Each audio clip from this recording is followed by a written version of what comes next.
কোন কারণে জেলে গেছে শুনবেন না? মানে আমি নাকি বিএনপির নেতার এক পকেট দিয়া 5,000 টাকা ছিনতাই করে নিয়েছি। বিএনপির এক নেতার পকেট থেকে আমি 5,000 টাকা ছিনতাই করে নিয়েছি। এই হলো আমার বিরুদ্ধে অভিযোগ।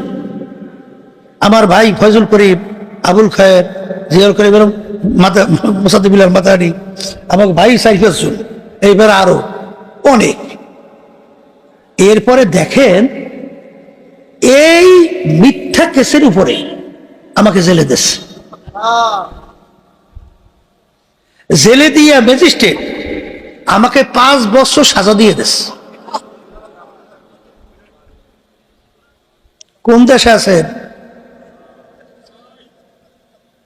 কথা বোঝেন নাই? 5 বছর সাজা গেলাম তো জেলে। আমার মোটে ছাড়বেই না, আটকেই রাখবে, কিন্তু আল্লাহ বাড়ি করলে তা রাখতে পারে না।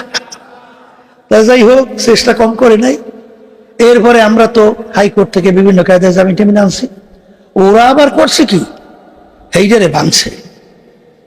তখন বিভিন্ন ক্ষমতায় ভাইঙ্গে আবার সুপ্রিম কোর্ট সিঙ্গেল বেঞ্চ দিয়া আবার সাজা বহাল।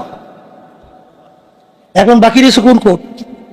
সুপ্রিম কোর্ট ফুল বেঞ্চ, 5 জন বিচারক বসাই। ও সুবহানাল্লাহ, যেই বিচারক আমাদের ওই সাজা বহাল রাখছে, কয়েকদিন পরে এই বিচারক প্রধান বিচারপতি হয়ে গেছে। এখন আমাদের যদি আপিল করতে হয় তার কাছে। এখন বিপদে শেষ আছে। আল্লাহর তাওয়াক্কুলকে আপনাদের রহমতুল্লাহ ছিল, তার আপিল আলহামদুলিল্লাহ করলাম।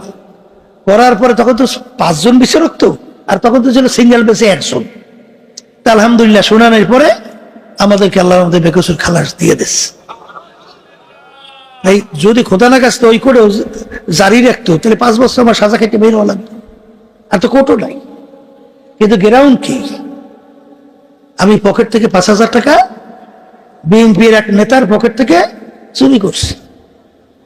এই হলো গ্রাউন্ড। তা আমার মতো একটা ছেলেকে যদি এই ধরনের আচরণ করতে পারে, আর এরা যদি দেশ চালায়, তখন যেই দেশটা কি চলে?